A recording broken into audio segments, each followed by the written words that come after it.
lot of this isn't going to make sense to you, and I'm sorry about that. I'm just going to start at the beginning, with the house.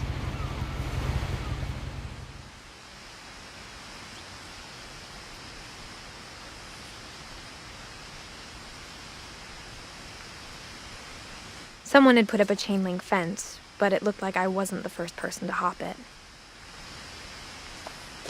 My brother Milton disappeared when I was 4. It was like the house just swallowed him up.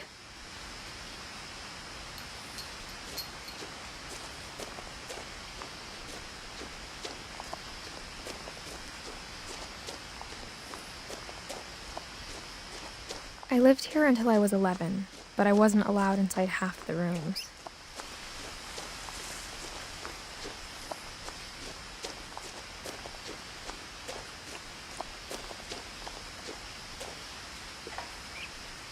Inside the mailbox were bills from 7 years ago, marked urgent, open immediately.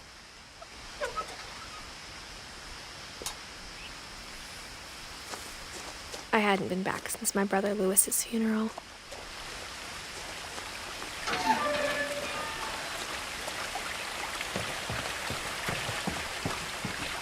In her will, my mother left me a key, but didn't tell me what it unlocked.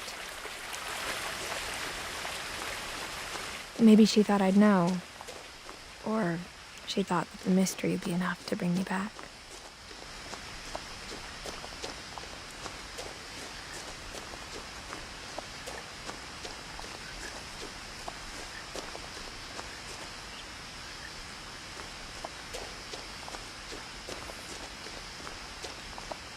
No one had driven this way in a long time, but I saw a few hoof prints.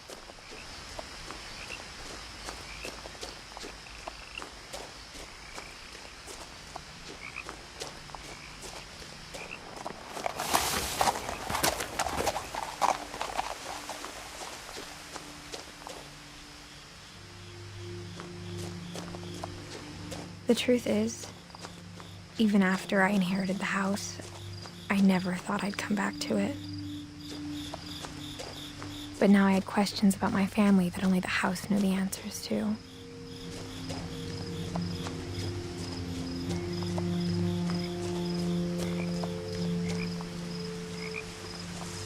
The house was exactly like I remembered it, the way I'd been dreaming about it.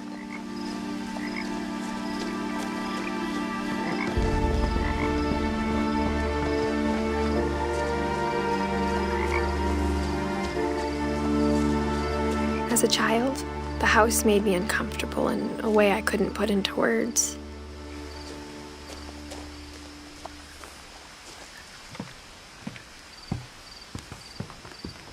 Now, as a 17-year-old, I knew exactly what those words were. I was afraid of the house.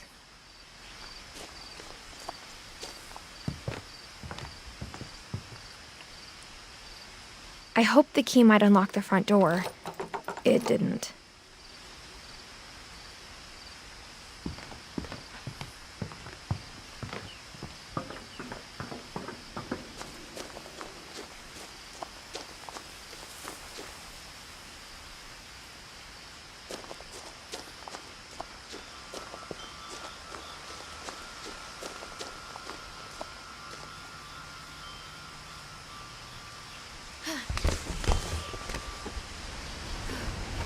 Crawling through the doggy door used to be a lot easier when I was 11.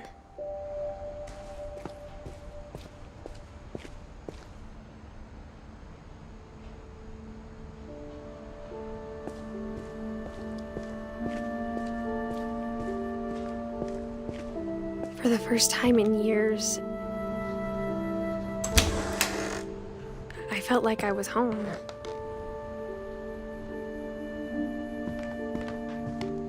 But instead of a family, there were just memories of one.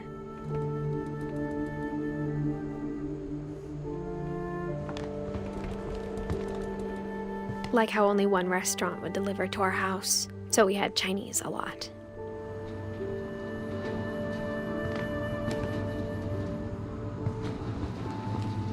Or how after Lewis started working at the cannery, we all got sick of eating salmon. Except our cat, Molly. Nothing in the house looked abnormal. There was just too much of it, like a smile with too many teeth.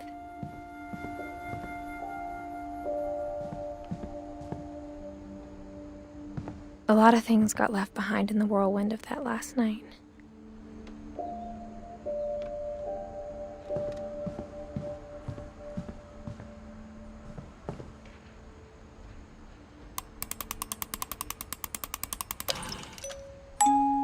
Great-Grandpa Sven built a music box for Barbara, along with the rest of the house. Mom always told me to stay out of the basement, so I wasn't too surprised when the key didn't fit. Even the fireplace had a story. Edie told me the bricks came from the original house, after it sank.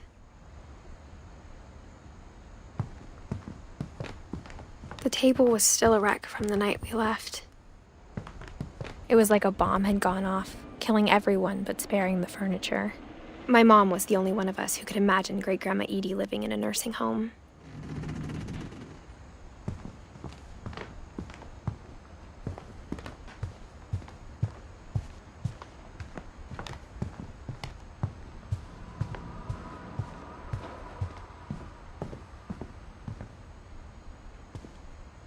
After Milton disappeared, Mom sealed up all the bedrooms. Then Edie retaliated and drilled peepholes.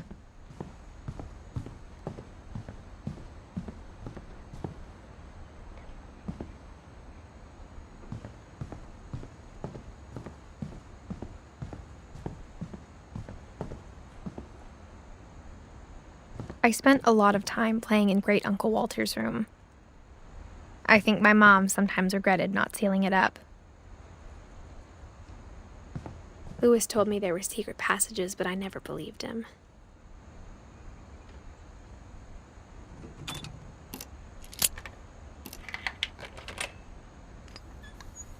Turns out, my mom was really good at keeping secrets. Now it was time to find out what my mom had been afraid of.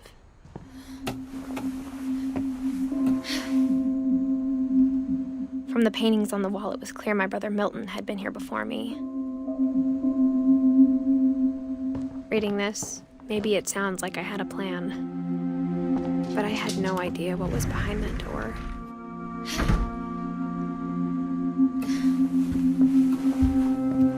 Just like I had no idea where all this was gonna lead.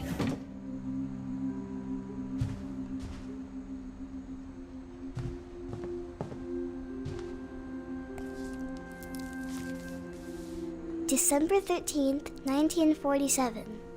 Dear Diary, I'll be gone soon, but I wanted to tell somebody about what's gonna happen. It started when Mom sent me to bed without dinner. I woke up and I was starving, so I looked around for something to eat. The gerbil food was dry, but I didn't mind it.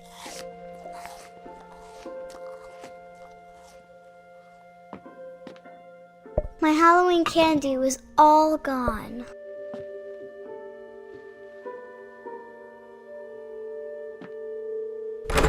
Mom, can I come out now? Sweetheart, it's late. Go to sleep.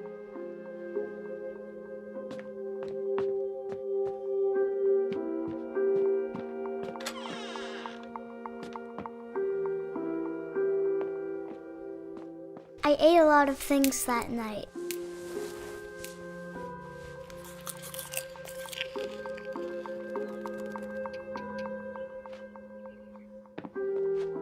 I kept eating and eating.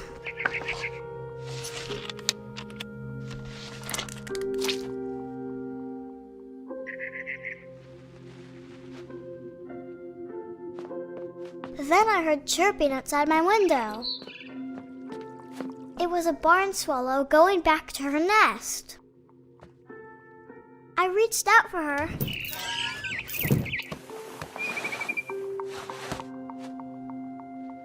And suddenly,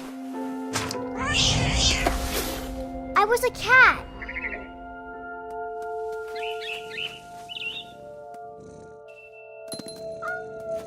I tried to be quiet, but the bird was really scared.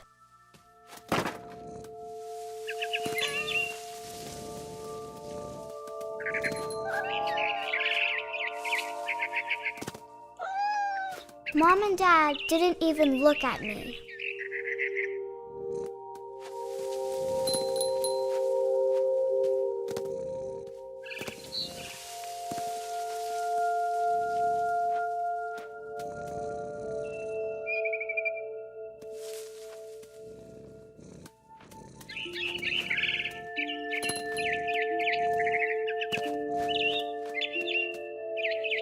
I jumped and I almost got her.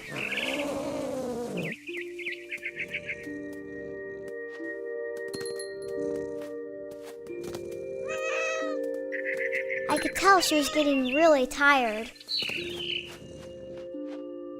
Now I was up in the big tree. I promised Dad I wouldn't climb it anymore. All I cared about was eating that mama bird.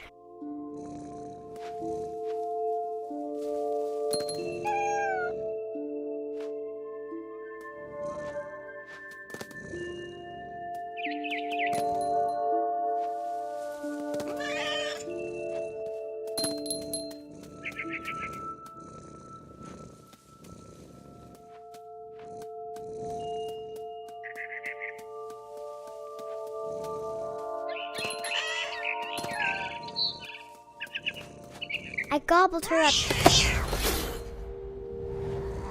And suddenly, I was an owl.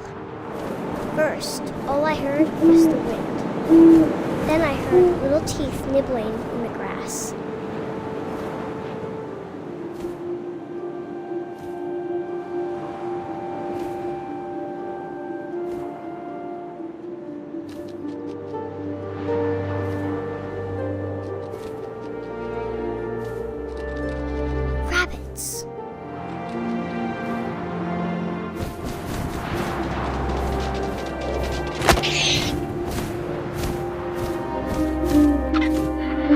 His face looking up and seeing mine through my talons.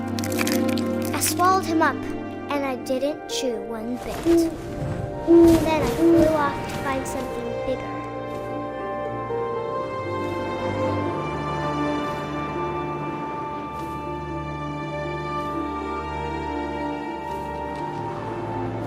A mama rabbit.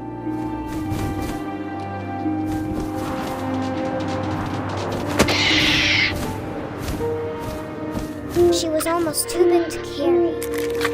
I started choking, but I couldn't stop eating. And suddenly, I was a shark.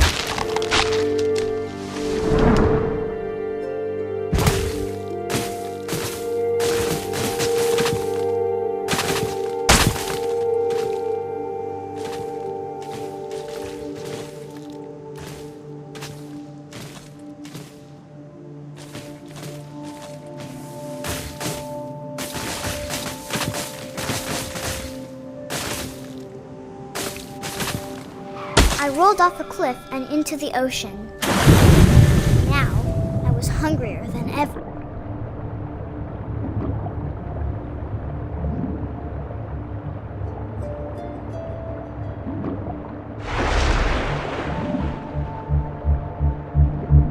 I wanted fat, juicy seals.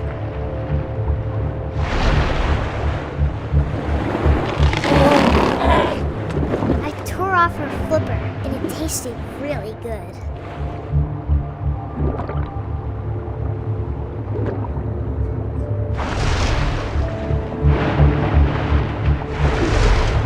I grabbed on tight, but I was so hungry, I jumped out of the water. When I opened my eyes, everything had changed.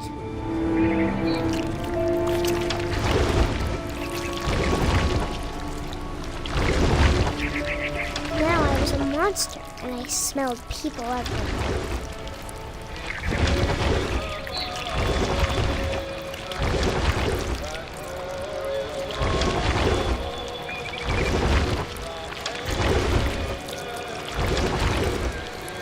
I was big, but I moved real quiet.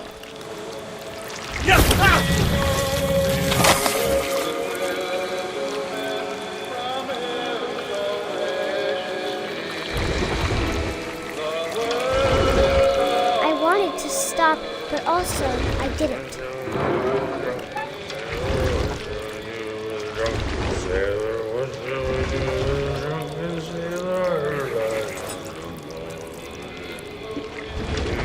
Belly was rusty, his belly was rusty, his belly was rusty, razor.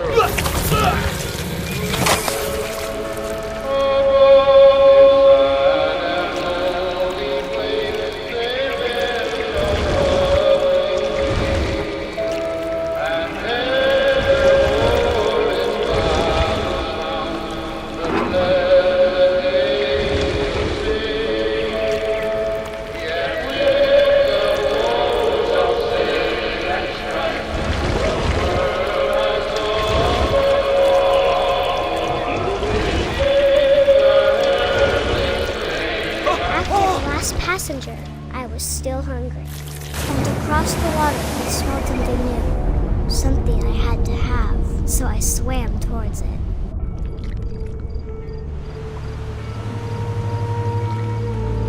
I slithered onto the sand, and the good smell went into an old pipe.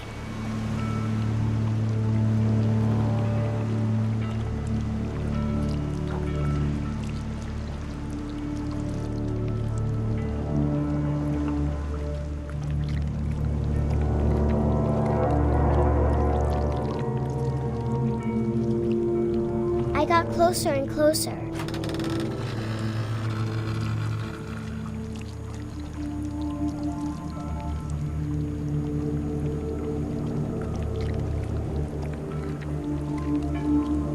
All of my stomach started growling. And suddenly, I was me again. I held my breath for a long time, but I couldn't hear anything. I think it's waiting for me to fall asleep.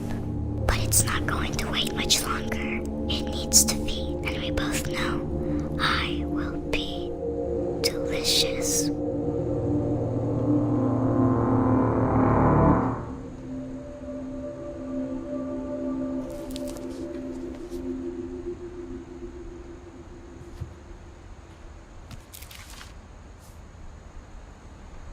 I'm not sure if I believed all of that, but I'm sure Edie would have.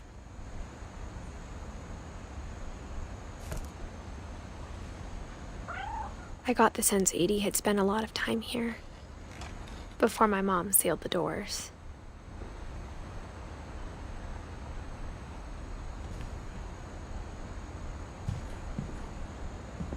I grew up looking at Molly's room through the peephole. Molly's gerbil had a tiny bedroom with its own even tinier gerbil cage.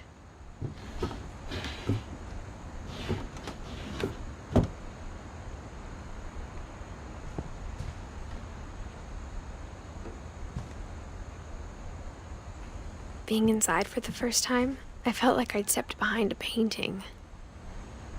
I can't describe it, but I felt like some part of Molly was still here.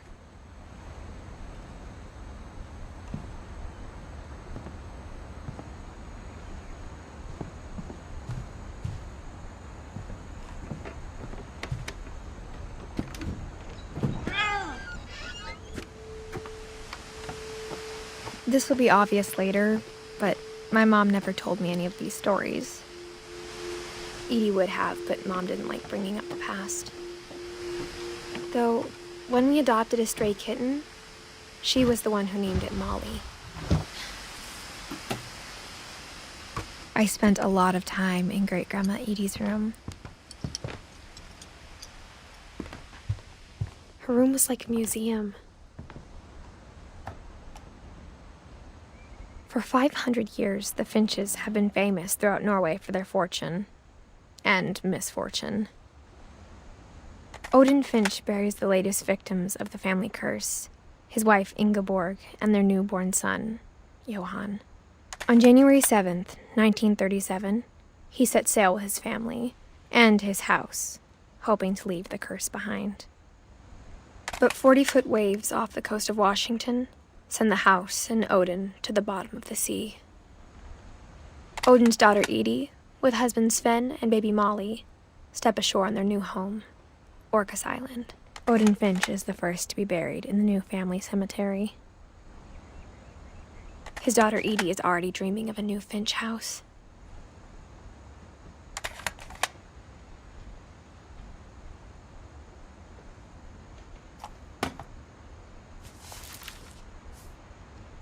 Whatever's wrong with this family, it goes back a long ways.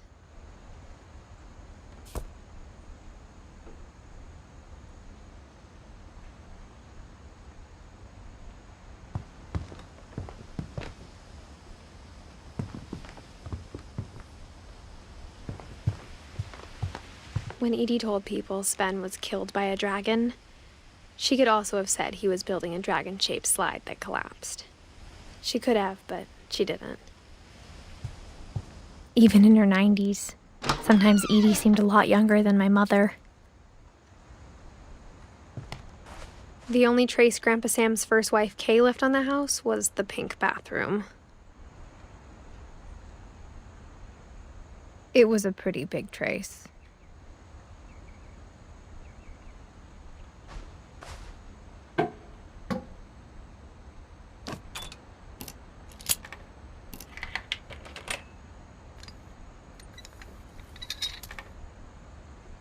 There's a secret in this bathroom. It's in the last place you would look. It isn't in the cupboard. It's hidden in this book.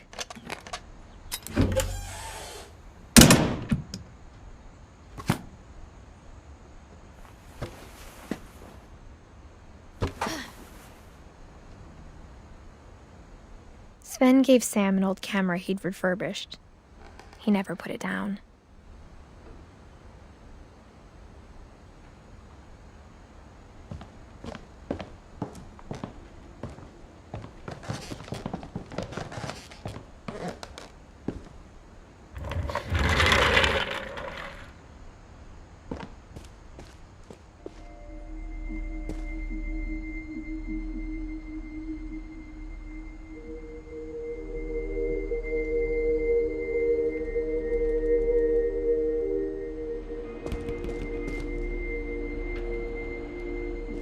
I knew Grandpa Sam had a twin,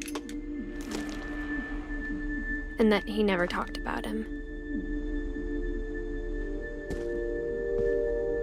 I guess my grandpa didn't like history any more than my mom did.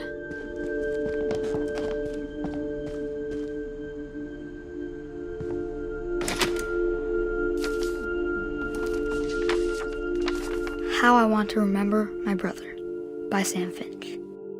The thing I remember is that when he made up his mind, that was it. My brother said he'd die before he ate another mushroom, and he did. At Barbara's funeral, we swore we'd never be afraid again, and he wasn't. I think Calvin always wanted to fly.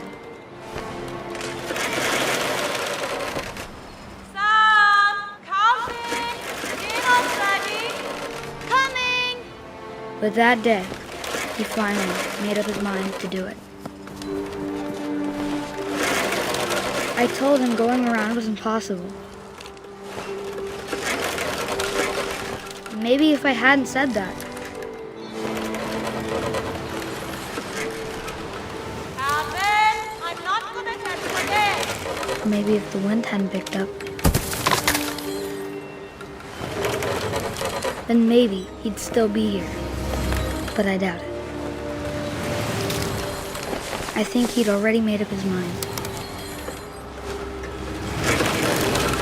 That's what I want to remember about my brother.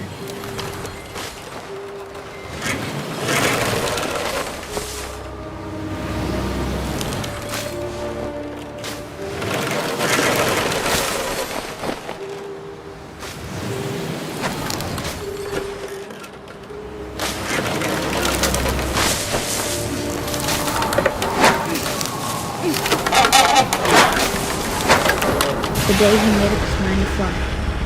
And he did.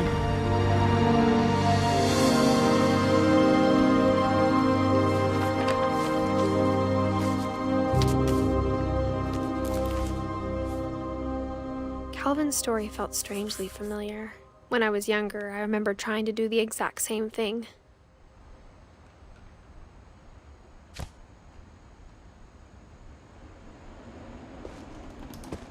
After the funeral, Edie roped off Calvin's half of the room. Mom said Grandpa Sam enlisted at 18 and never set foot in the room again.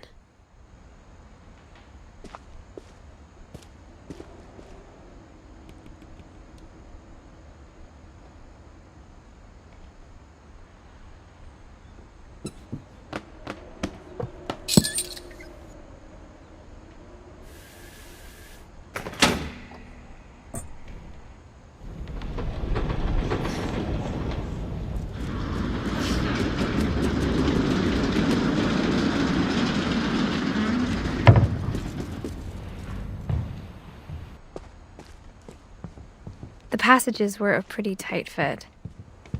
They'd obviously been built for smaller hands and bellies.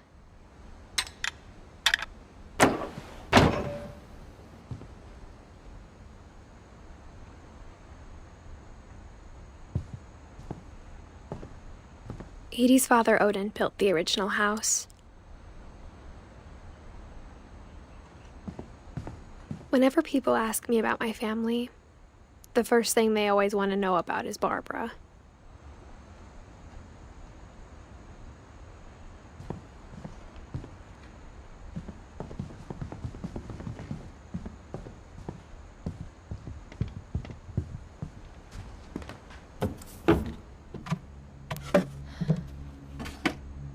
Growing up, I always thought of Barbara as a child star.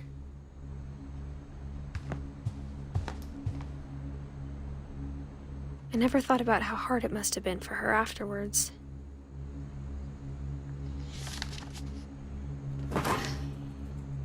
Of all the stories people wrote about Barbara's death, I'm surprised Edie saved this one.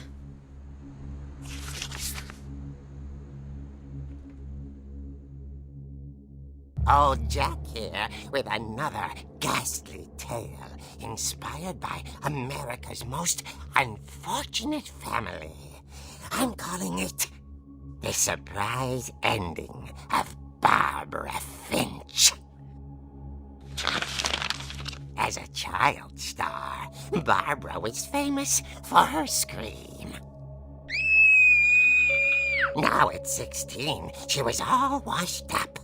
A has-been. But in a lucky break, she'd been asked to perform her signature scream at a local convention for monster movie fans. It was just the boost her career needed. Unfortunately, her scream hadn't aged well. Getting better. I think you just need the right motivation. Her biggest fan and current boyfriend, Rick, was about to demonstrate when... Now that was a great scream. It was Barbara's father, Sven.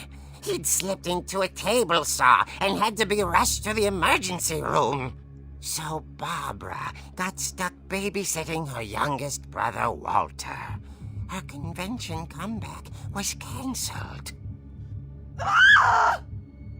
Okay, I'm hearing frustration, but I'm not hearing terror. What if I tried... A gang of hoodlums in Halloween masks have been terrorizing Orcas Island tonight. Police are urging residents to... That came from the basement. You're right! Also, I loved your delivery on that. Why is your basement door locked? Because my dad likes making puzzles and secret passages. There's a key hidden in the music box. The secret is to keep winding and winding until finally the key pops out. Thanks, babe. I'll be back in a sec. 20 minutes later, Rick hadn't returned. So Barbara went to look for him, right on cue. She reached for the music box. And as she wound the key, she listened for Rick, but the house was silent.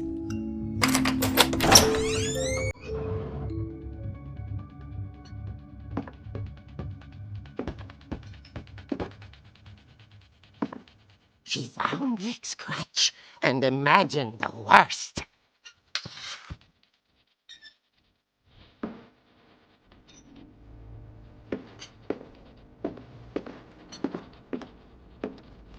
The gang's leader is the infamous Hookman killer, Dr. Carl Hamill, who impaled and then ate his family 10 years ago tonight.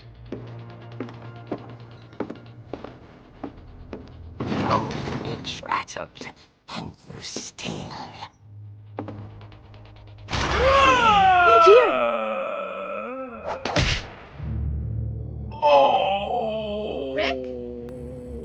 Barb, relax. I was just trying to scare you to help you find your scream. Well, I'm not scared, Rick. I'm furious. Then act furious.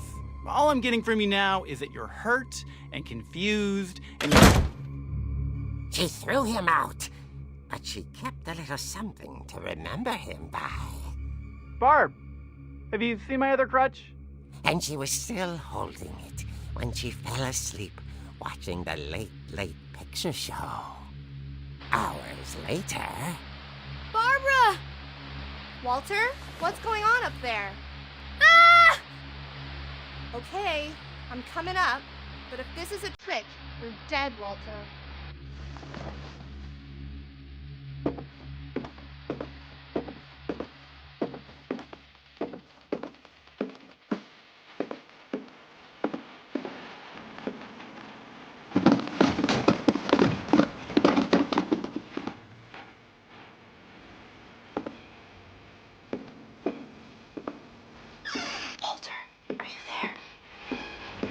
Walter vanished, but his bedside radio was still on. Orcas Island police describe the man as 6 feet tall, with a steel hook for a hand.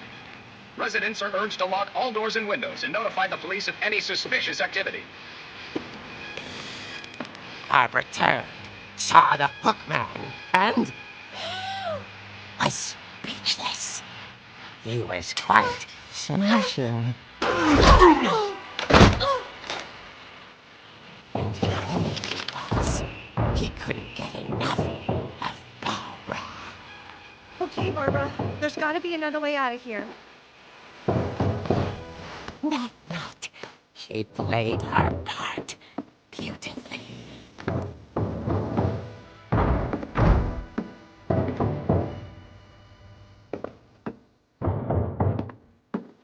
Molly's door hadn't been opened in years. The hinges groaned.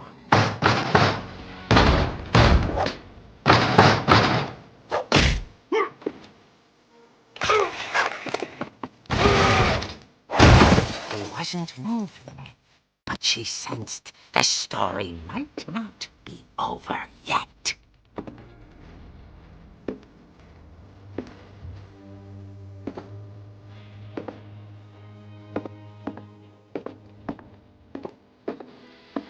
The hookman had vanished. She listened for his breathing, but all she heard was...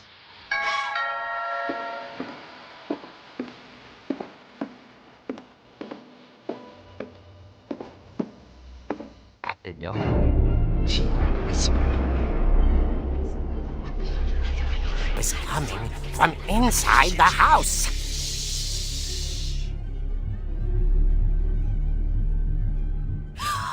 Oh dear. The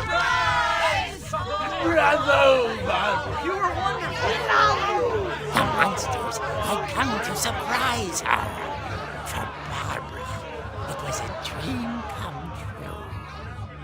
Then she saw what kind of monsters they were, and she realized what was about to happen. She was going to be famous. And with her final breath, Barbara Finch gave the performance of her life.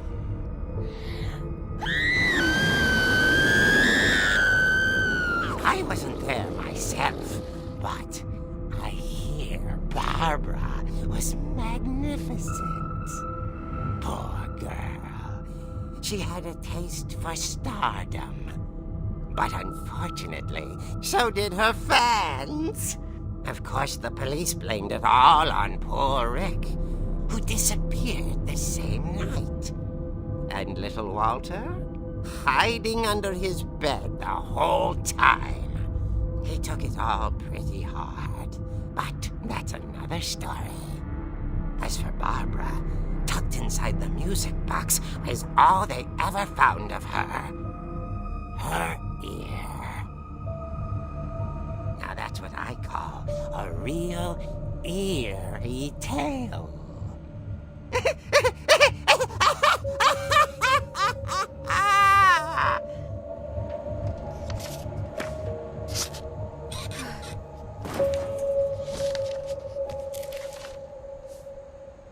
Edie told me all Barbara wanted was to be remembered, as absurd as that comic was.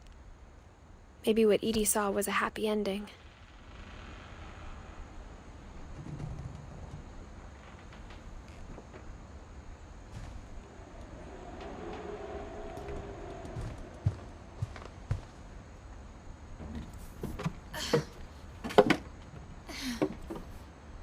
I guess now I know why Mom didn't like me playing with the music box.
Mom said the basement was off limits, unless I wanted another tetanus shot. I saw Edie sneak down to the basement once, carrying packages.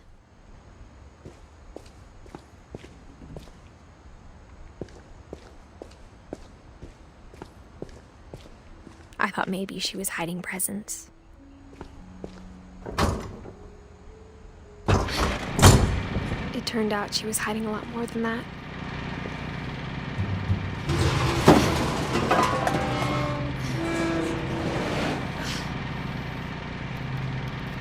I remember asking Mom once about where Walter had gone.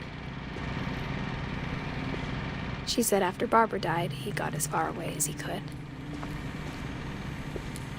If there's a pattern in all these stories,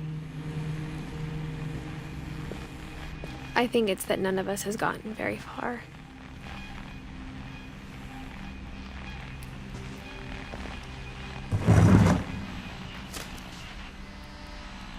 Goodbye, everyone.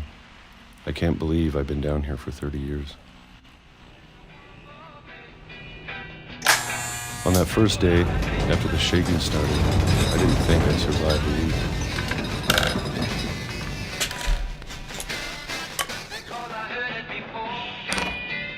But after a few days, I settled into a routine. That's what kept me sane. Having a schedule, living for today. I always expected to be dead tomorrow. But if you wait long enough, you get used to anything.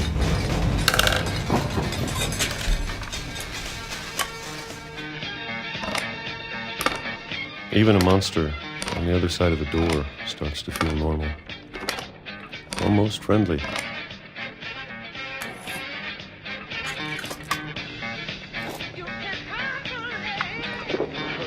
And then one day, everything just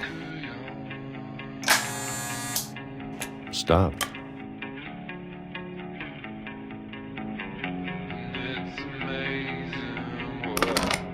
Whatever that thing was, it was gone. Maybe it got tired of waiting. Or maybe I just got tired of being afraid.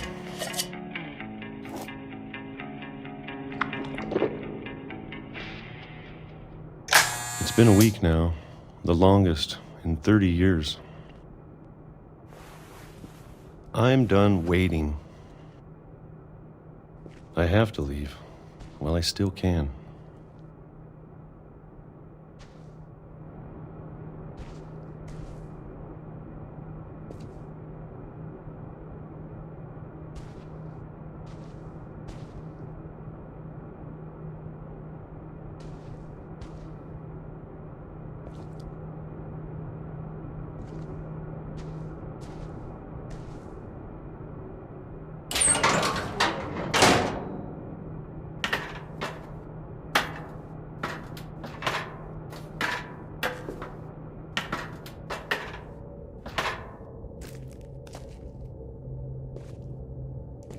I know it's out there, somewhere. Whatever killed Barbara and Molly and Calvin.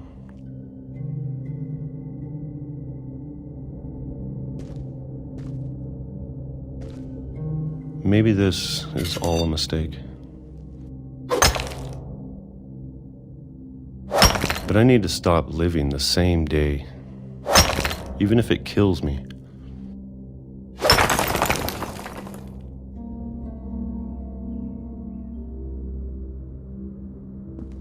Whatever's out there, I want you to know I'm ready for it.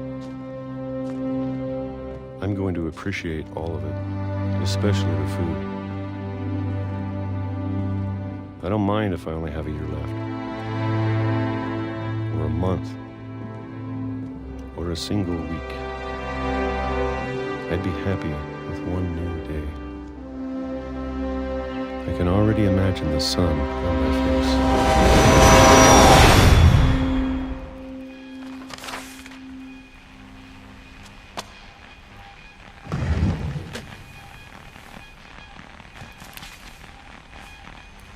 Walter died when I was 6. I can't believe my mom never told me he was down here.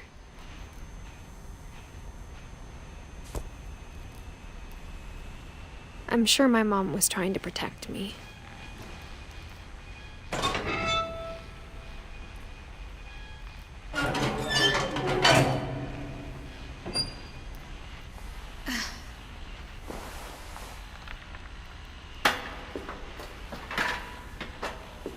Maybe she was afraid I'd end up like Walter. But if she never told me about an uncle under the house, I can only imagine what else she was hiding. I don't want to make the same mistakes she made, trying to bury something that's still alive.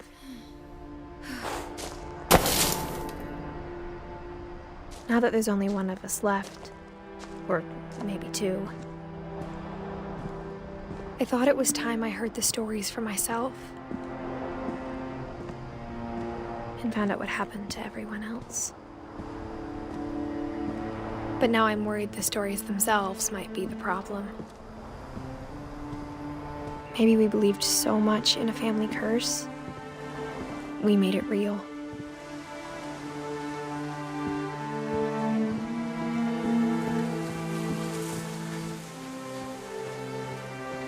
I don't know if I should even be writing this.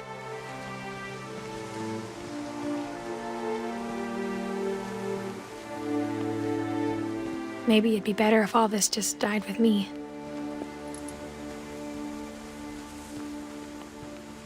But I thought you should know about your family.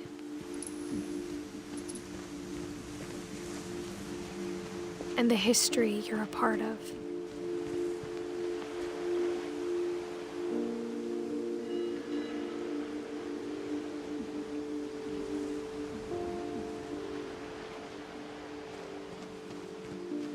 Though to be honest, I feel as lost as you probably do right now.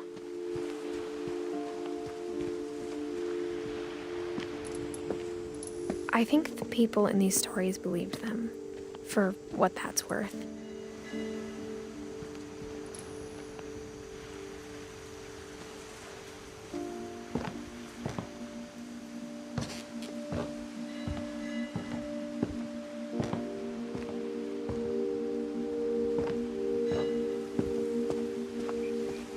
You look at the house, had that history of imagination and stubbornness and madness. Any of it seems possible.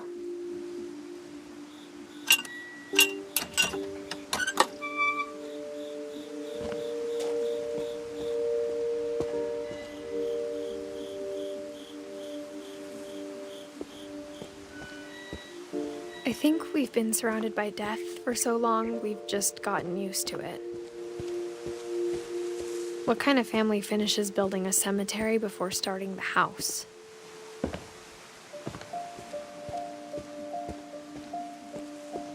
It's embarrassing for me to admit this, but the pet cemetery made me more uncomfortable than the human one. 3 of the gerbils are mine, and 2 had been my fault.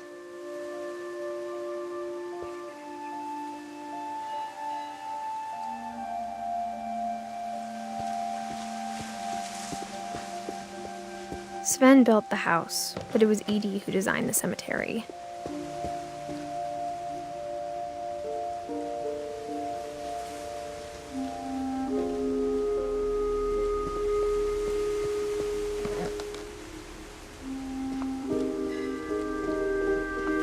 I'm sure Odin's monument had been Edith's idea. My mom was always trying to move on, but for Edith, the past never went away.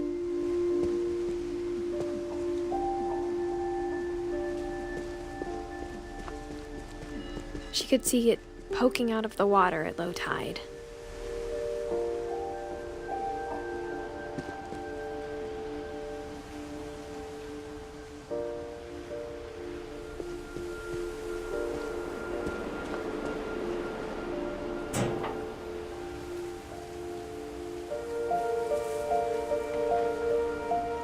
Edith said she dreamed about the old house every night.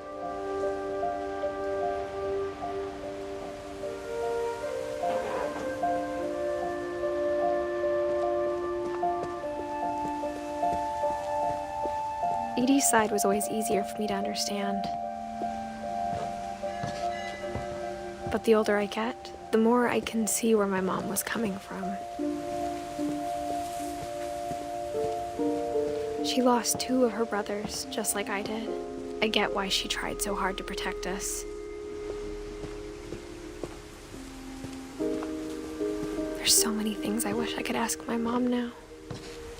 Part of me thinks this is what she wanted all along. For me to come back someday and find everything out for myself.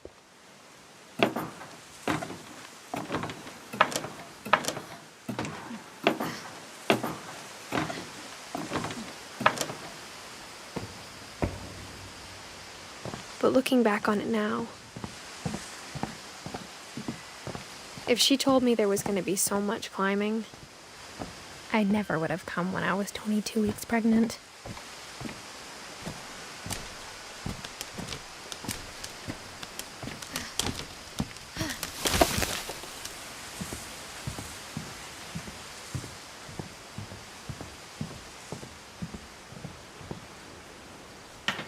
I never met Grandpa Sam, but I think he and my mom had a lot in common.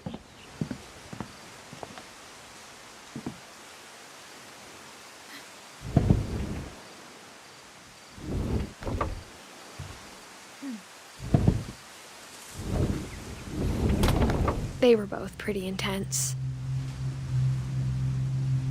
Sam spent his life shooting photos, but Mom said he got nervous being in front of the camera. I guess we're all afraid of something.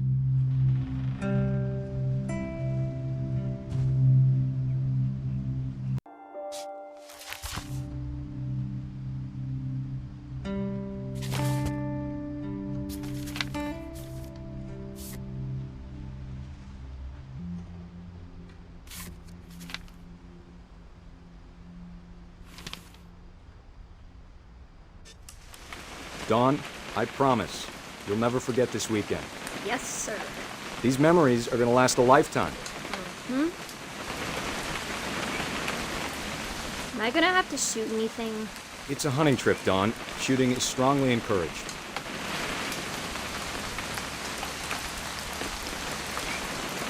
What? Perfect. It's gonna rain the whole weekend, isn't it? I will never forget this weekend, Dad. That's the spirit. Okay, got it. I'm gonna take some pictures, okay? Just be careful. That camera's older than you are.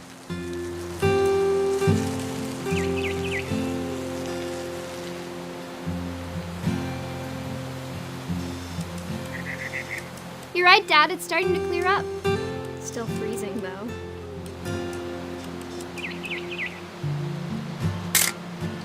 Aw.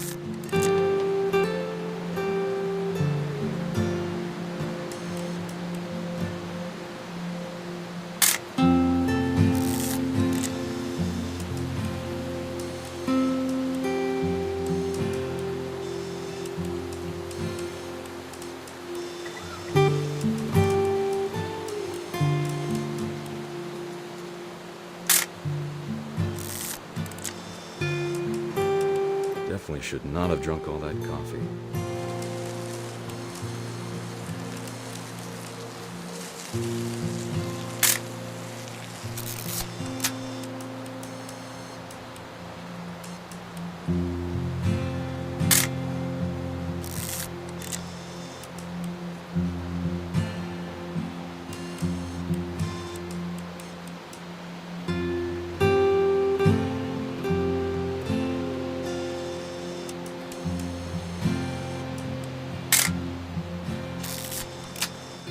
Nothing quite like being outside. Hold still while I take a picture of you. Hey!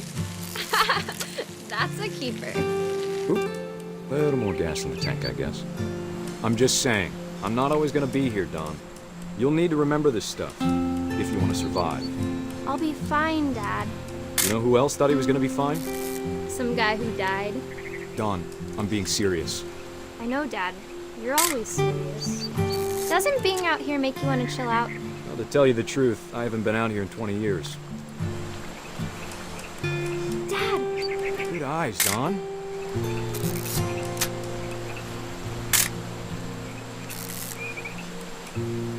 Before you take the shot, let me get a picture of you.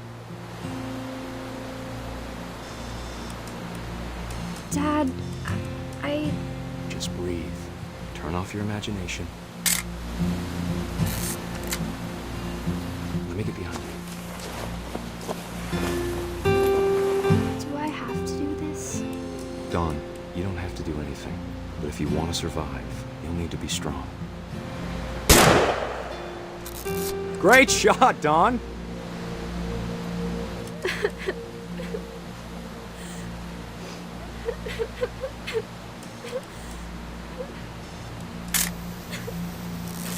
I'm proud of you, Dawn. Always remember that, okay?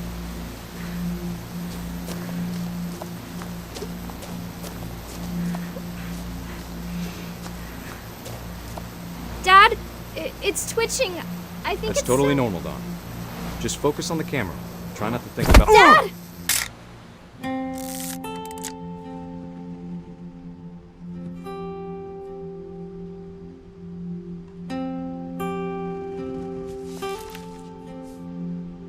Of all these stories, that's the one I wish most that my mom had told me.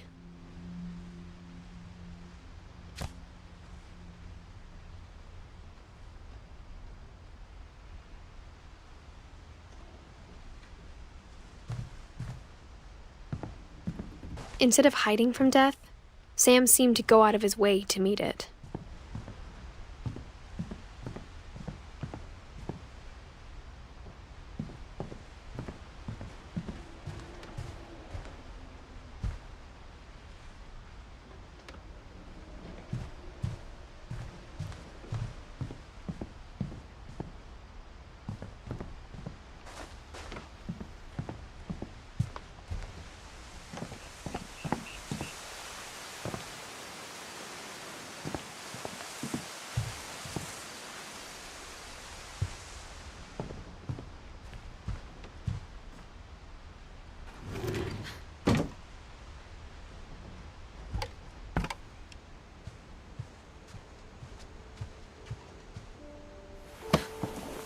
After Sam died, my mom and Edie got really close. They'd both lost a lot.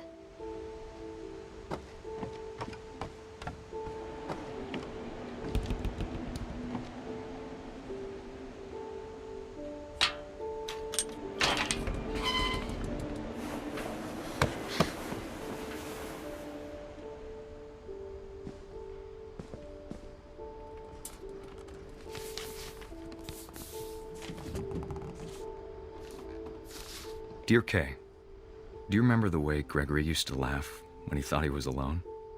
Like something funny was happening, but only he could see it. I think he saw things the rest of us don't.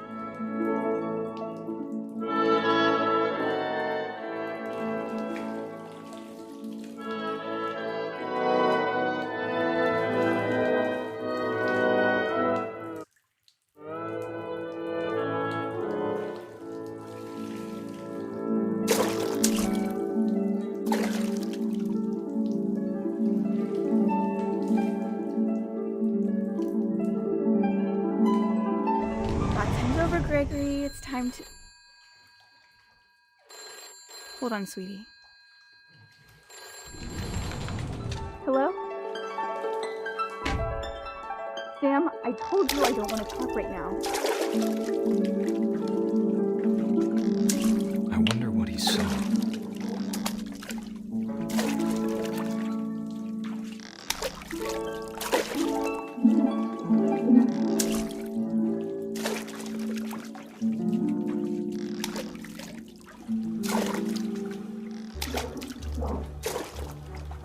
Reminded me so much of him.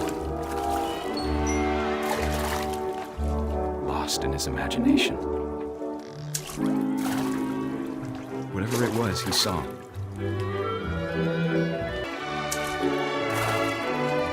It sure made him happy.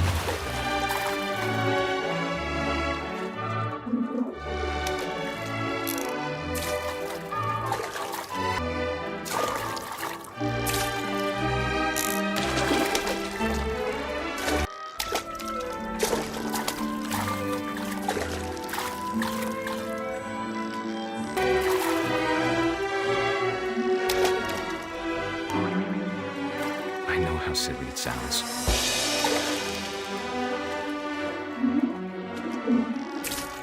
That I worried about a baby being too happy.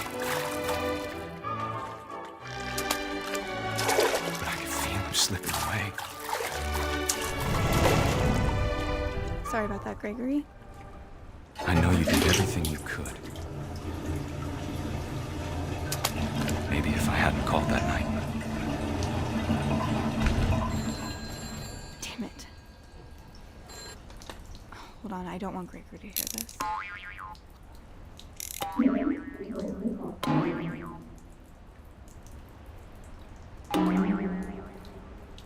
I wish he could have told us about the world he saw.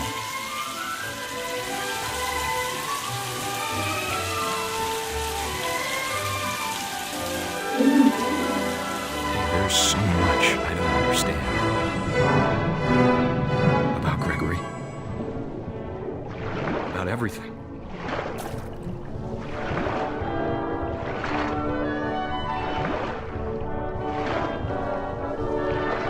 But I know what happened wasn't your fault.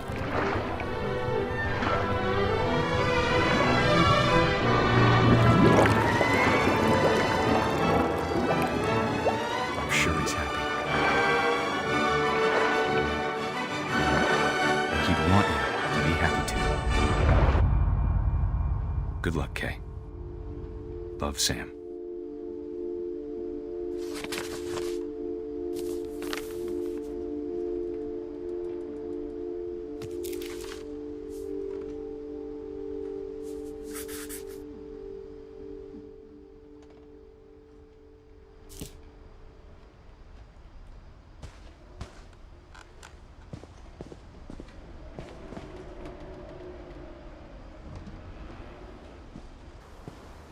I can't imagine my mom ever writing poetry, and yet...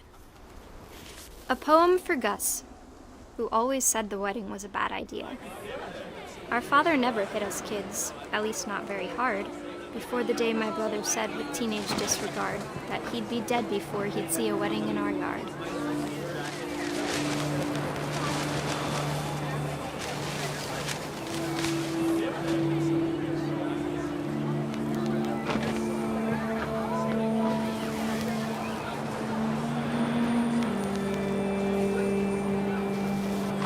My father made him come, of course, but Gus stood far apart, just flew his kite and bottled up the storm inside his heart.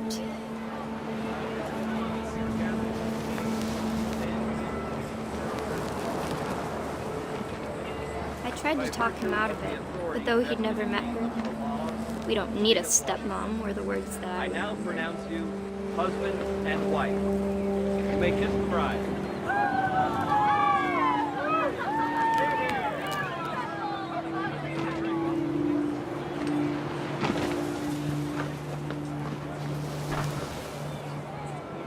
When the time for photos came, Dad ordered him to come here.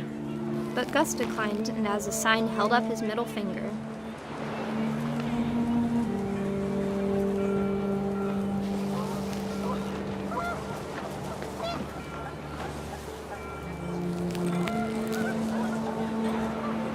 The wind picked up, and panicked geese appeared and quickly went. But all the humans did that day was go inside the tent.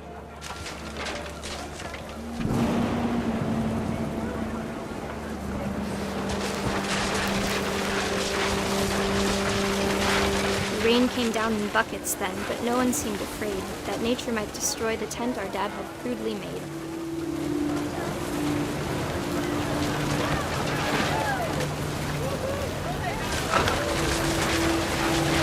The thunder sounded much too close and full of angry power. But all my father said to this was, "Make the music louder."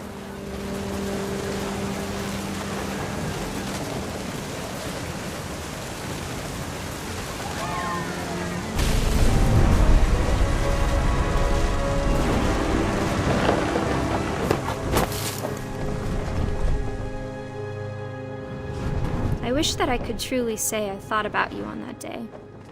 Out there on the beach alone, just you, the wind, the sea, and foam. But I didn't, until we found you.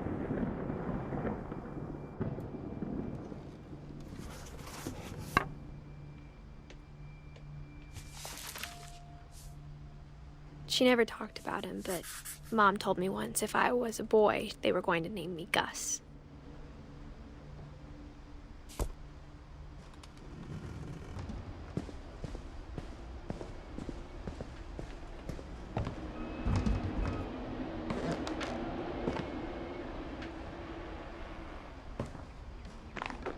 My mom moved up to the loft after her brothers died. At the time, it was as far away as she could get.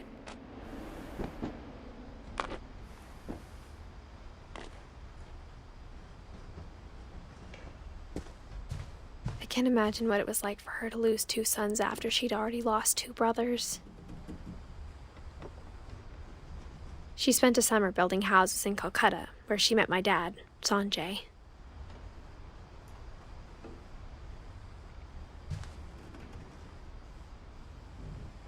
My mom moved to India a week after graduation and got a job teaching English.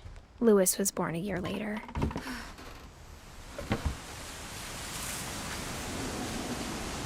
When my dad died, I don't think Mom knew where else to go. I'm sure Edie was happy to have her back.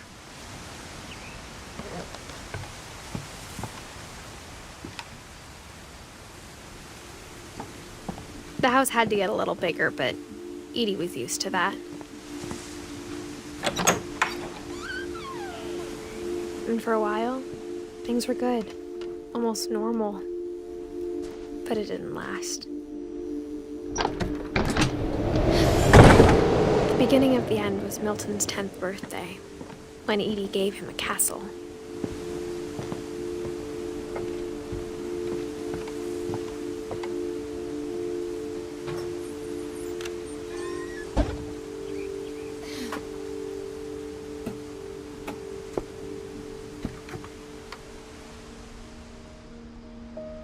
I think Edie was happy to finally have another painter in the family.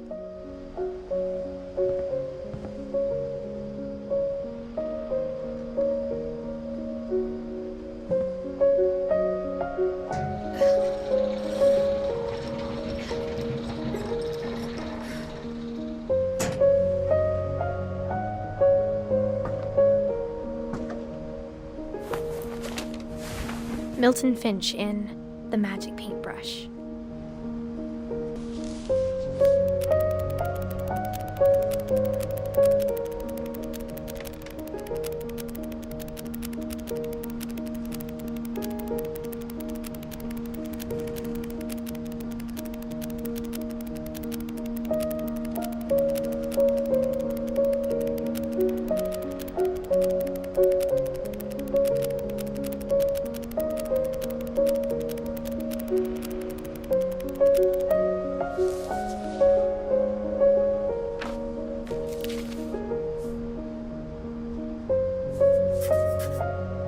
I was 4 when Milton disappeared.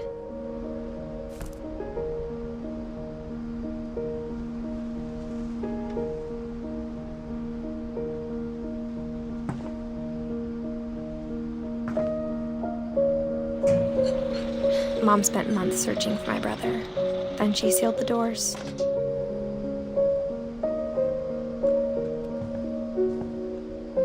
Whatever Milton had found in the house, Mom didn't want it getting out.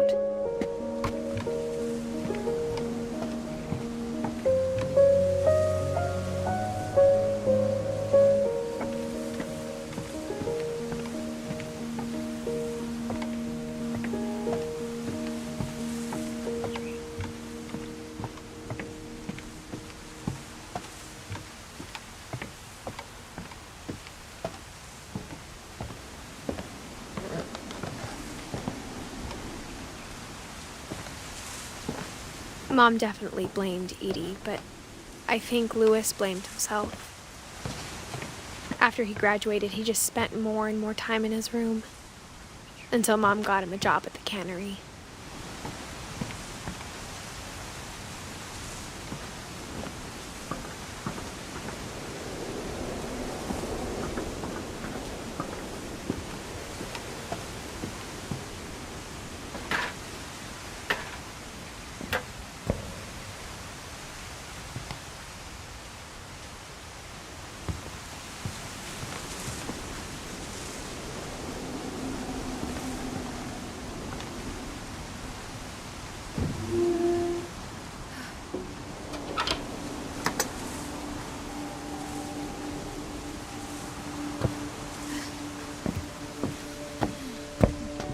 Louis's room smelled very, very familiar.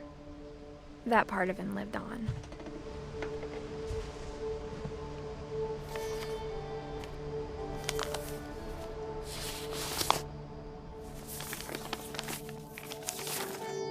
Dear Mrs. Finch, as Louis's psychiatrist, I can understand your desire for an explanation.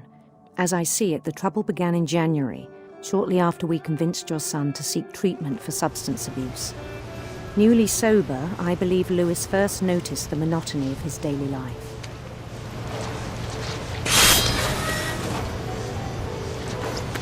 He kept working at the cannery, but he withdrew part of himself.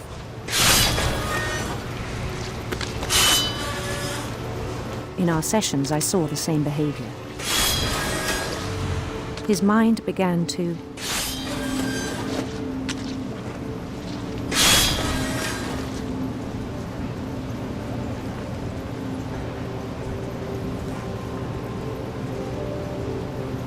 wander.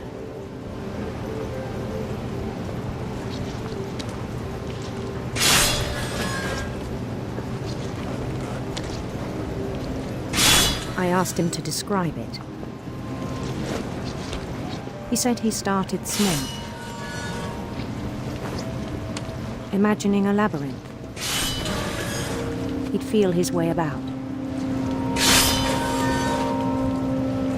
Then something moved. Bats and toads.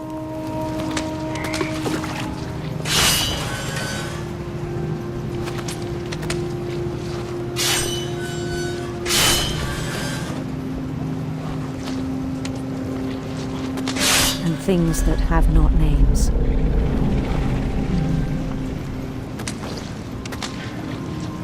He knew it was all in his head.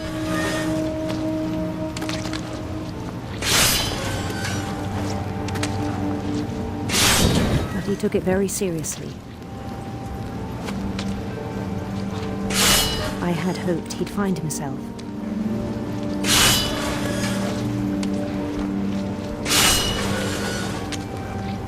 But he found something more.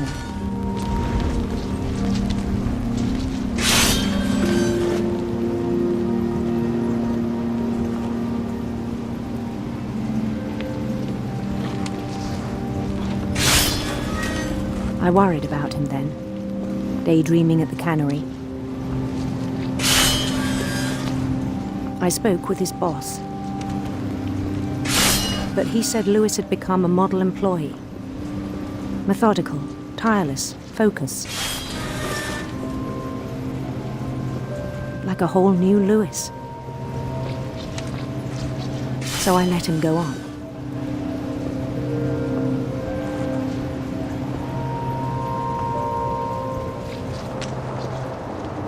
I even encouraged him. It seemed very promising at first. He told me he'd made a new friend.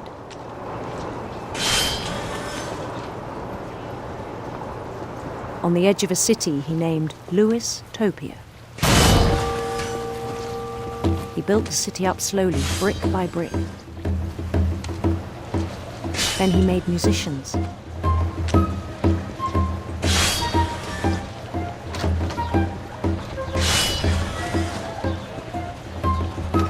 And songs for them to play. He talked about starting a band. And he was always humming something. Every day his imagination grew stronger.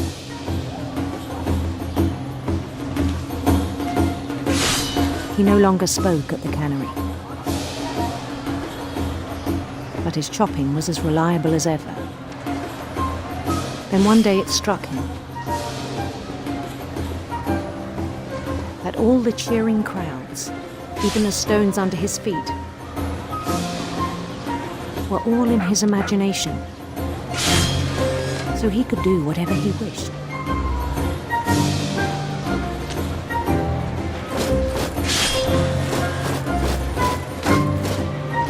He held an election for mayor. And he won. They begged him to stay, but his mind was already wandering. It became a game for him.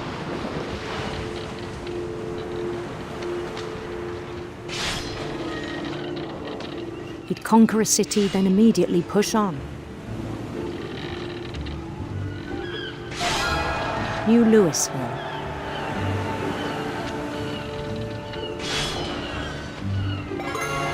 St. Louis. He started drifting away from our reality.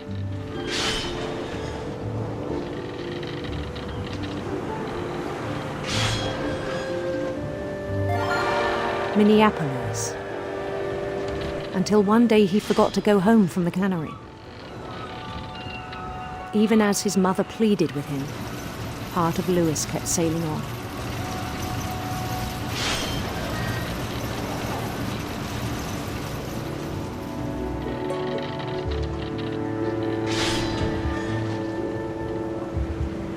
In Lewisburg, he heard rumors of a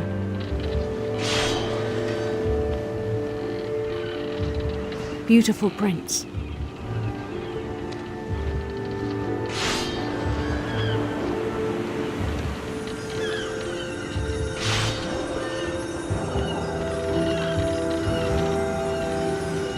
The prince was on his own quest for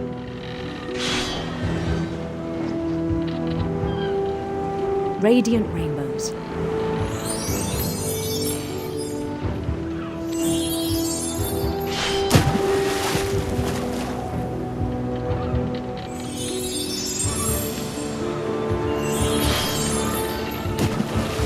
He followed the sound of his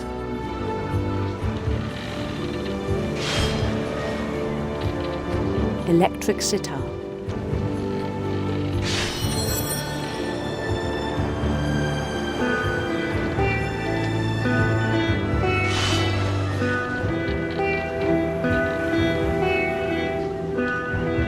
His chase led him to a golden palace east of the sun and west of the moon. Even then, his logic remained sound. He knew the world was all in his imagination.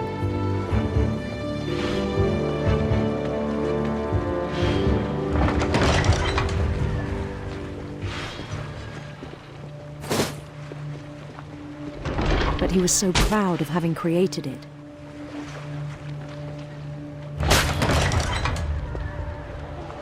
In his own eyes, he'd become something greater than a king.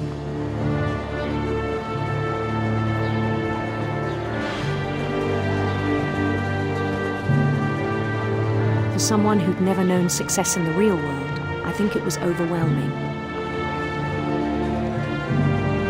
And then it struck him that the real Lewis was not the one chopping salmon, but the one climbing the steps of a golden palace.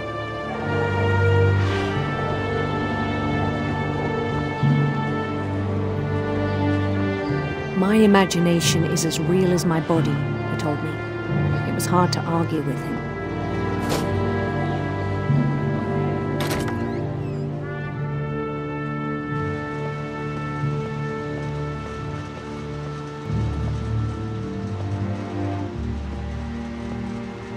He began to forget the world we know.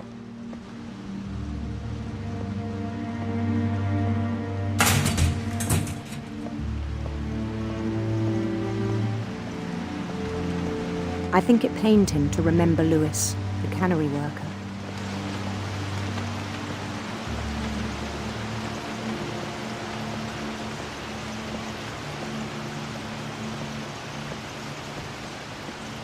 He began to despise the man with a royal contempt.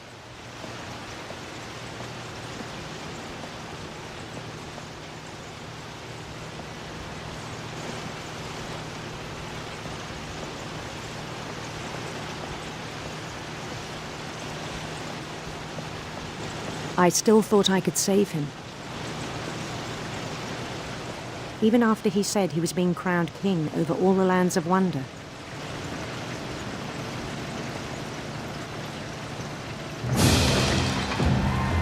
The palace would be packed with his companions.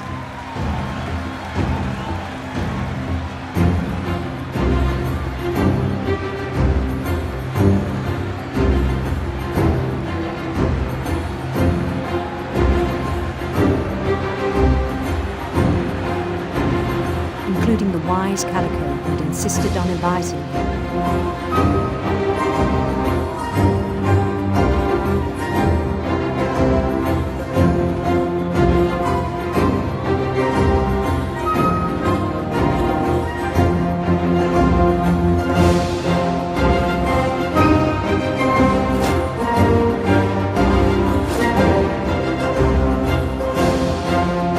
His prince waited, holding his crown.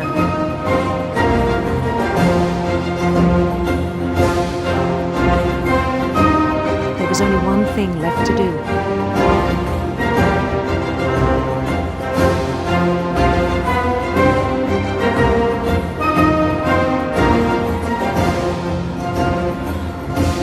Bend down his head.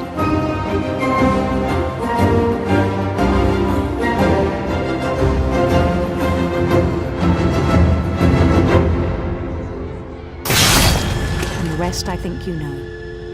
Mrs. Finch, your son was a kind man who will be missed by all of us who knew him.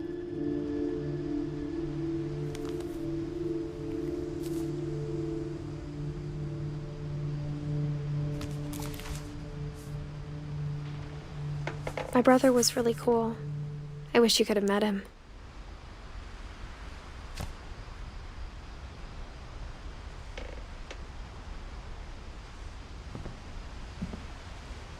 Louis and I spent a lot of time playing games together, but he was surprisingly bad at them. He died a lot. He was so proud of being Indian. I think for him, it was a way to be something other than just a Finch.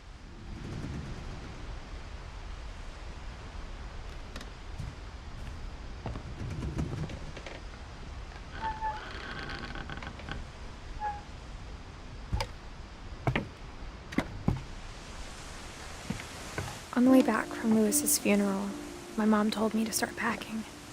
She waited until the day before we left to tell Edie. I'm not sure if she wanted to make it easier or harder. I wish we'd stayed. But I understand why we left.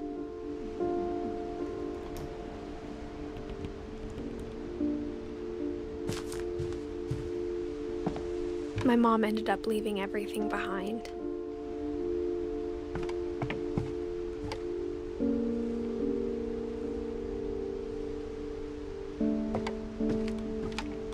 What happened that night had been coming for a long time. Maybe it should have come sooner.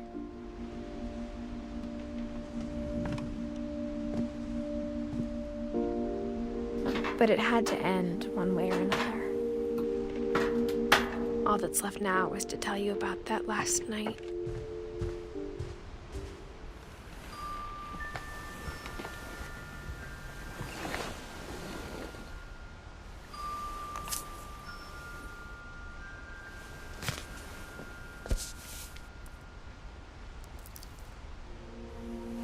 That whole last day, Edie just watched us pack and didn't say a word. Until supper, when she raised her glass and said, "To our final night together, and all our final nights apart."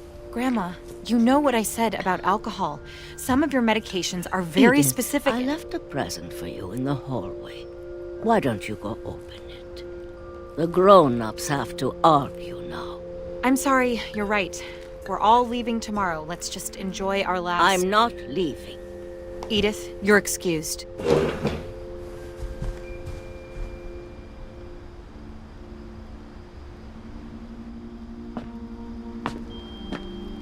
The power had been shut off that morning, but Edie always had plenty of candles. When my mom sealed the library, I don't think she knew about the other entrance. Or that Edie had a key to it.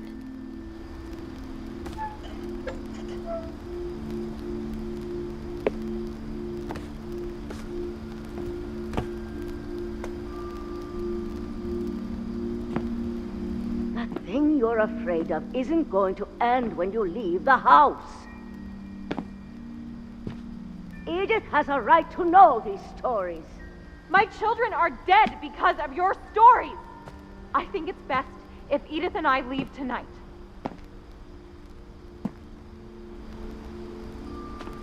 We'll have the nursing home send a van for you in the morning, okay?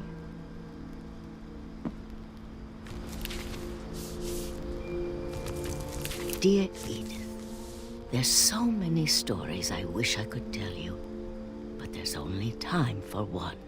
This is about what happened on the night you were born. That night, the tide went way, way out. It was the first and last time I ever saw the old house aground. There'd been an earthquake out in the middle of the ocean. They called it the lowest tide in 1,000 years. God, it smelled awful. You know, I've seen that house every day of my life. But I never thought I'd go back to it. When the fog rolled in, I lost my way.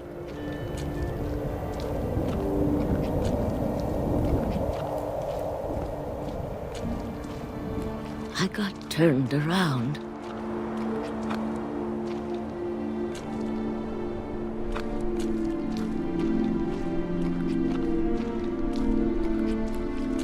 I seeing things.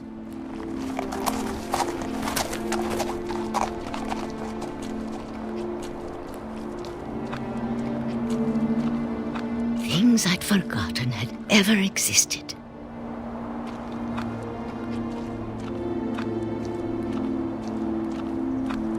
But when I saw them, they felt like old friends. That night, a lot of things came back to me. Or maybe I came back to them.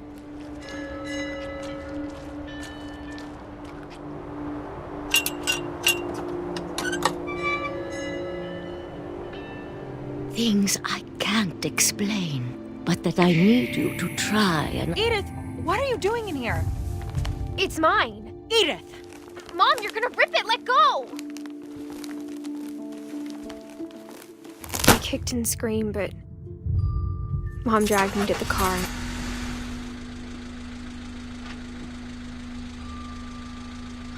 I never saw Great-Grandma Edie again. The next morning, the van came to pick her up, but she was already gone. After that, we moved around a lot.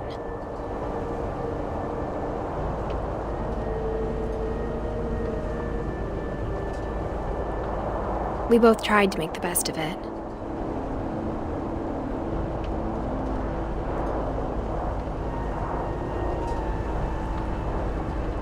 A few years went by.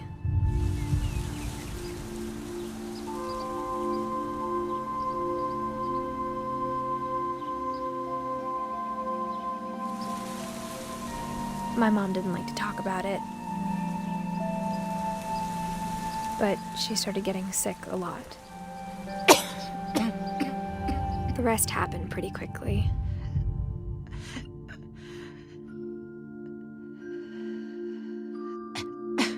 She got better for a while, and then she didn't. And then I was alone. The last Finch left alive.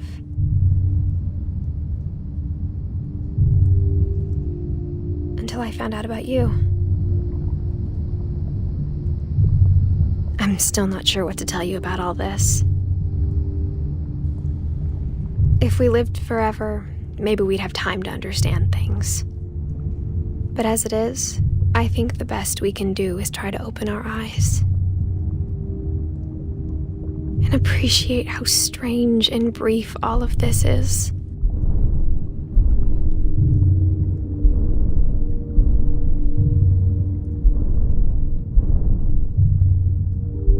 This journal was supposed to be for you. But now I hope you'll never see it. I just want to meet you and tell you all these stories myself. But I guess if you're reading this now, things didn't work out that way.